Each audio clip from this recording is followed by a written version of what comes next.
Hello दोस्तों, तो कैसे हैं आप सब। आशा करता हूँ सब मज़े में होंगे, अपना और अपनी फैमिली का ध्यान अच्छे से रख रहे होंगे। आज हम आपके लिए लेकर आए हैं कातिल का पार्ट 3। तो अब तक आपने देखा कि मिस्टर शर्मा का कत्ल हो चुका था और पुलिस को अब तक कोई सुराग भी नहीं मिल पाया था। इसलिए एक स्पेशल इंक्वायरी फोर्स गठित की गई थी। दरअसल मिस्टर शर्मा की सबसे लाडली उनकी बेटी दिव्या थी। तो जब दिव्या से पूछताछ हुई तो वो काफ़ी सहम सी गई थी। उसने बताया कि जब से पापा का केस चल रहा है तब से वो काफ़ी परेशान रहते थे और मैंने इसलिए आनंद जी से भी बात की थी कि इसका कोई सॉल्यूशन निकल सकता है क्या, लेकिन उनको भी इस कोर्ट कचहरी के बारे में ज़्यादा कुछ नहीं पता था। उसके बाद इस मिस्ट्री में पुलिस को एक सुराग मिला, वो ये कि जहां पर मिस्टर शर्मा की डेड बॉडी थी वहां पर दिव्या की रिंग मिली। तो दिव्या से पूछताछ हुई और पूछताछ में दिव्या ने बताया कि ये रिंग तो आनंद जी के पास थी, इसलिए फिर आनंद जी को बुलाया गया। लेकिन वो ये बोले कि ये रिंग तो मुझसे खो गई थी और पता नहीं कैसे ये उनके कमरे में आ गई। लेकिन पुलिस को ये बात थोड़ी हजम नहीं हुई। उन्होंने फिर से पूरे क्राइम सीन की अच्छे से तलाशी ली, लेकिन अफसोस और कुछ सुराग नहीं मिल पाया। लेकिन तभी मिस्टर शर्मा की पोस्टमार्टम रिपोर्ट आ गई और उससे यह पता चला कि उनकी मौत नेक स्नैप से हुई थी। अब यह पता करना था कि यह टेक्निक आती किसको थी। तभी पुलिस को यह भी पता चला कि Anand ji martial arts champion रह चुके हैं। तो डाउट तो उन पर ही गया।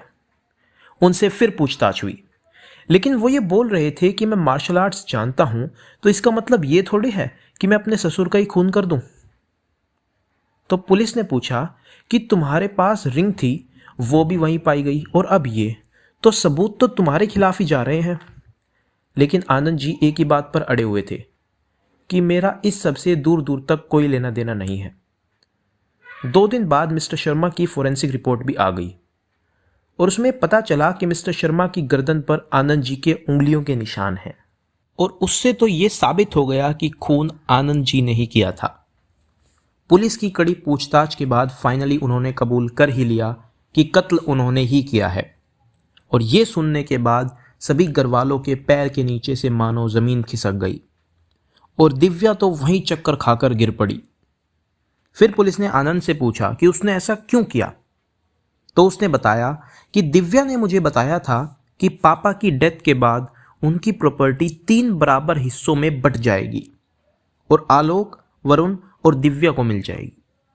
मेरा बिजनेस में काफ़ी लॉस हो गया था, इसलिए ताकि मुझे थोड़ा पैसा मिल जाए, एक फाइनेंशियल सपोर्ट मिल जाए, ये सोचकर ही मैंने मिस्टर शर्मा का कत्ल कर दिया। और इसके बाद आनंद को उम्र कैद की सज़ा हो गई। तो दोस्तों, कैसी लगी आपको हमारी ये कहानी कमेंट में ज़रूर बताएं, और अगर पसंद आई है तो इसको लाइक करें और अपने दोस्तों के साथ शेयर करना ना भूलें। और ऐसी ही मज़ेदार कहानियाँ सुनने के लिए हमारे चैनल को सब्सक्राइब भी ज़रूर कर लें। जल्दी मिलेंगे आपसे अगली वीडियो में, तब तक के लिए जय Hind.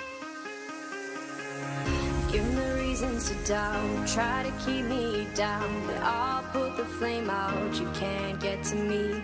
Throw your sticks and your stones, go break all of my bones. You won't ache my soul. You can't get to me.